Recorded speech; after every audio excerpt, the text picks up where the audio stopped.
सरपंच को निर्धूम माड मारिथिले पूर्त विभाग सहकारी जंत्री बोली अभियोग होइतिला। एमितिकी गोटिए वीडियो मध्य गोटिए मोबाइल रु आउ गोटिए मोबाइल को खूब भाइरल भी होउतुला। एबे एही मामला जाई पहुंची थाना रे। पुलिस एबे उभय को अटक रखी पचराउचरा करुछि। बलांगीर जिला खपराखोल ब्लॉक प्रमुख पर्यटन स्थली हरिशंकर मंदिरर पारिपार्श्विक विकास काम चलिथिबा बेले सरपंच सुशील कुमार गुरु कहिथिले जे एहा हेउछि एक निम्नमानर काम। तापरे रागी जाइथिले पूर्त विभाग सहकारी जंत्री सिद्धार्थ दास। गोटिए हातरे सरपंचक कलर धरिबा सहित आउ गोटिए हातरे पटाफालिया धरिथिले आक्रमण करिबा पई। खाली एतिकी नुहे सरकारी बाबू मध्य असभ्य भाषा रे गालीगुलज करिथिबा अभियोग होइछि। एबे थाना रे जाई पहुंची मामला। एई सुनियंतु सरपंचकर अभियोग।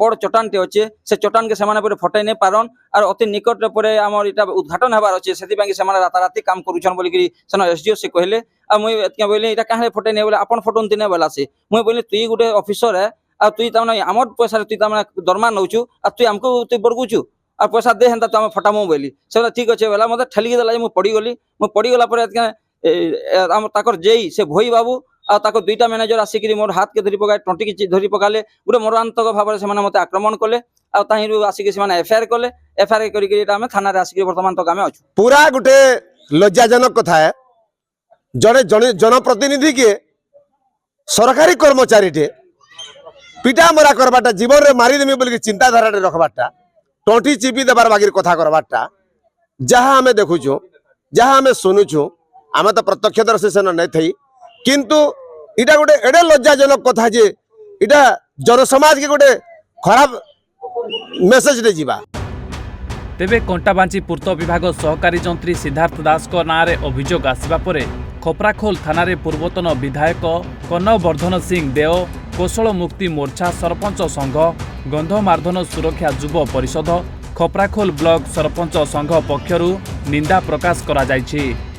हरशंकर रे जेन मंदिर तैयारी होचे से मंदिर माने खराब माने ये होचे तो सुशील गुरु दादा जय करी सेना प्रतिवाद करथिले एसडीओ के जे सर एटा काम भल नहीं हबार जते बेले बोलीछन तांको टटी के चिपी करी माने एसडीओ माड़ी बसीछन आपन विजुअल माने भी देखुथिबे तो ये सब ठीक नहीं हेबा किछि रेक्टिफाई करबार लागि कहबार तांकर अधिकार अछि आ से कहले किंतु ई जेन अमलातंत्र शासन वाले ब्यूरोक्रेट जनता दल वाले इने हमर नेता गुता के सिना डरेगिरी तांगर दलीय नेता मन के रखिछन अन्य पब्लिक कमिटी लोग मन के भी दबावर लगी आज जेन जिनिस करिछन इटा के मुई घोर निंदा करूछे और मुई दाबी करूछे जे इ मारबार उद्यम करितबार से ऑफिसर के तुरंत गिरफ्त करिके पठा जाऊ।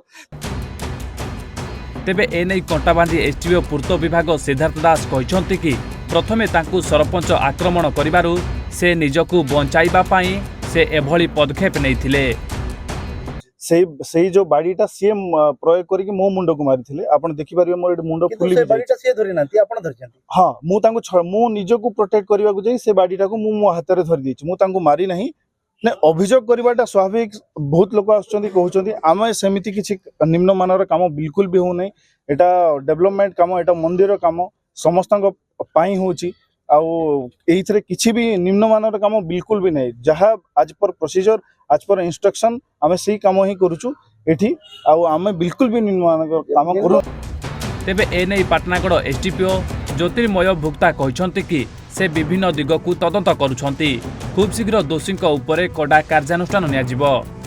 सुशील गुरु जो सरपंच अछंती तांको भितरे जो बचसा हैला उभयंकर रिपोर्ट को आधार करी हमर दुईटी केस हेइची खपराखोल थाना रे एवं एच पार्ल आमर इन्वेस्टिगेशन चली समस्त स्टेटमेंट रेकर्ड करा हेइची एवं एच पार्ल आमर एक्शन हबो। तेबे देखिबाक रहिला एही घटना आगको कोन हेउची।